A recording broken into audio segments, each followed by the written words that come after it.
Venezuela en el eterno estado de emergencia. Cómo Maduro usa las crisis para quedarse con todo el poder. Venezuela vuelve al estado de excepción. Otra vez. Y sí, por enésima vez. Nicolás Maduro se otorga poderes extraordinarios. ¿La razón? Una supuesta guerra comercial global que, según él, amenaza la estabilidad económica del país. El 8 de abril del 2025, el presidente Nicolás Maduro firmó un nuevo decreto de emergencia económica, una medida que le permite gobernar por decreto durante al menos 60 días. La excusa: proteger el país de los efectos de la política arancelaria de Estados Unidos. Pero esta no es la primera vez que Maduro recurre a esta herramienta constitucional. De hecho, desde 2016 ha firmado y renovado este tipo de decretos más de 28 veces. ¿Estamos ante una estrategia de supervivencia política o una medida realmente necesaria? Maduro argumenta que el mundo enfrenta una guerra comercial inédita y que las recientes sanciones y aranceles de Estados Unidos afectan directamente a Venezuela. Solo este año, Washington impulsó el aumento del 15% en los aranceles, restricciones adicionales del 25% a compradores de crudo venezolano y canceló licencias a gigantes petroleros como Chevron y Repsol. Maduro asegura que el país necesita herramientas excepcionales para responder, pero ¿qué significa exactamente lo que le permite este decreto? 1. Suspender el pago de impuestos y tasas aduaneras. Esto le permite al Ejecutivo eliminar tributos que normalmente pagan empresas y ciudadanos. Pero atención, esto también le abre la puerta a modificar sin ley ni debate la estructura impositiva del país. ¿Qué podría hacer con esto?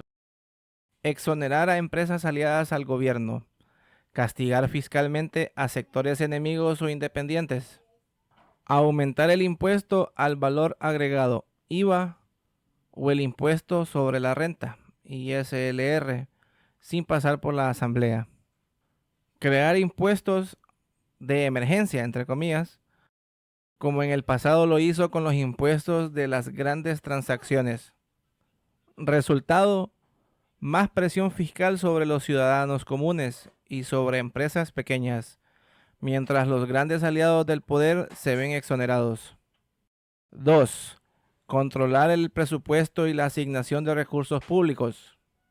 El decreto le permite modificar libremente el destino del presupuesto nacional, redirigiendo fondos de ministerios, gobernaciones o alcaldías sin ningún control parlamentario.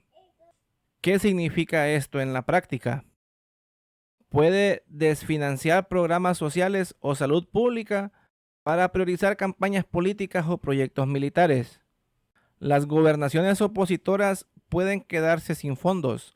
El presupuesto puede volverse completamente opaco, sin informes ni contraloría independiente. En resumen, centralización total del dinero del Estado con fines políticos o clientelares. 3. Ordenar compras obligatorias al sector privado. Esta medida le da poder al gobierno para obligar a empresas privadas a venderle bienes al Estado, incluso a precios establecidos por decreto. ¿Qué implica esto? Las empresas pueden verse forzadas a vender por debajo de sus costos, lo que lleva a quiebras o cierres.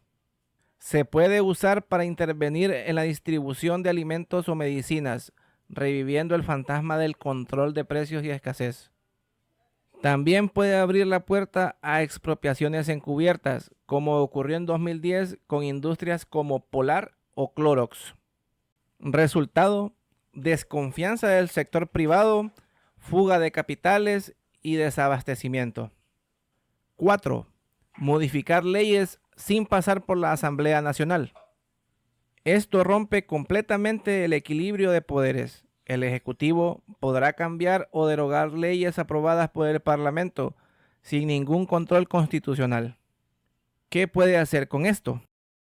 Alterar leyes laborales, tributarias o cambiarias.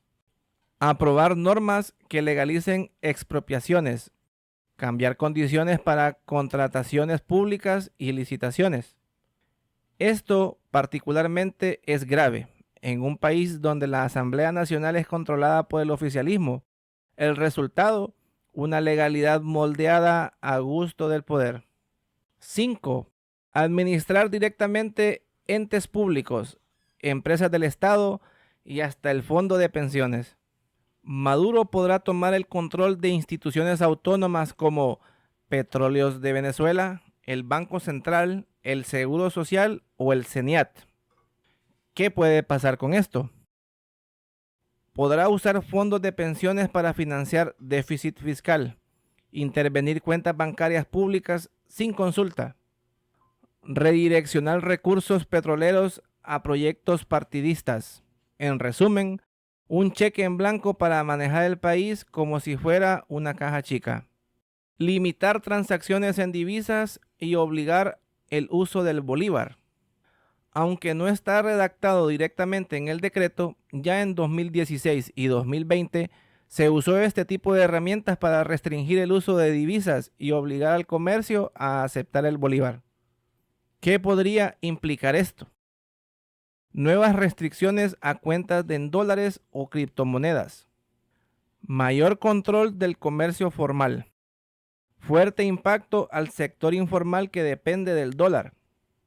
Todo esto puede acelerar el mercado, generar más inflación y alejar aún más la inversión. La oposición no tardó en reaccionar. El líder opositor Edmundo González Urrutia denunció que se trata de otro intento de concentrar el poder y engañar al pueblo. ¿Estamos repitiendo el mismo ciclo? Retrocedamos al año 2016, en medio de una brutal recesión, inflación galopante y estantes vacíos de supermercados. Maduro declaró por primera vez el estado de emergencia económica. Aquel decreto fue vendido como un escudo frente a la supuesta guerra económica promovida por la oposición y el sector privado. Desde entonces, la figura del estado de excepción se convirtió en una herramienta política recurrente. Entre 2016 y 2021, el gobierno renovó esta medida de manera casi automática. El resultado: hiperinflación récord, más de 1.000.000% en 2018. Salarios pulverizados, una migración masiva, más de 7 millones de venezolanos abandonaron el país. Luego, en 2020, durante la pandemia, Maduro volvió a firmar un decreto similar, esta vez con la excusa de la epidemia vivida ese año. Nuevamente, control total sin contrapesos. Y aunque en 2023 el país vivió una breve recuperación con niveles de abastecimiento por encima del 90% y una inflación más contenida, las condiciones estructurales siguen siendo frágiles. Todo indica que más que una solución de emergencia, estos decretos han sido una estrategia de gobierno por decreto. La Plataforma Unitaria Demócrata, PUD, fue clara. El nuevo decreto es una amenaza para la institucionalidad. Se impulsó sin debate público, sin participación ciudadana y sin transparencia. Y si analizamos su contenido, vemos que Maduro no solo se otorga poderes económicos, sino también fiscales, regulatorios y operativos. Puede tomar decisiones que afecten a todos los sectores sin consultar a nadie. El empresariado ya ha levantado la voz. Las medidas como las compras obligatorias a empresas o la redirección de fondos podrían paralizar sectores enteros. Pequeños y medianos empresarios podrían verse forzados en venderle al Estado con precios impuestos o márgenes no rentables. Y si tomamos en cuenta experiencias pasadas, sabemos lo que esto significa: control de precios, escasez inducida y más fuga de talento e inversión. ¿Es real esta guerra comercial? Sí y no. Estados Unidos ha aplicado medidas arancelarias globales que afectan a varios países, pero el caso de Venezuela es particular. Las sanciones están relacionadas con las violaciones a los derechos humanos, corrupción y falta de transparencia electoral.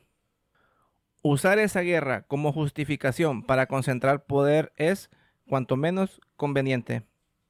Maduro se presenta como víctima internacional, mientras toma el control absoluto del aparato económico. Y esto sucede, además, en un contexto electoral complicado.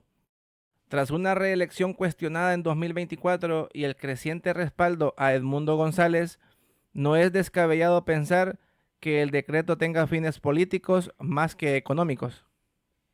En resumen, el nuevo decreto de emergencia económica no es una novedad, es una repetición peligrosa. La historia reciente de Venezuela demuestra que estas medidas raramente han servido para recuperar la economía. Más bien, han sido excusa para eliminar contrapesos, reducir libertades y perpetuar el poder. La gran pregunta es, ¿hasta cuándo seguirá el país gobernado bajo emergencia? ¿Estamos al frente de un modelo económico que realmente busca soluciones o frente a un mecanismo de perpetuo control? ¿Y tú qué opinas?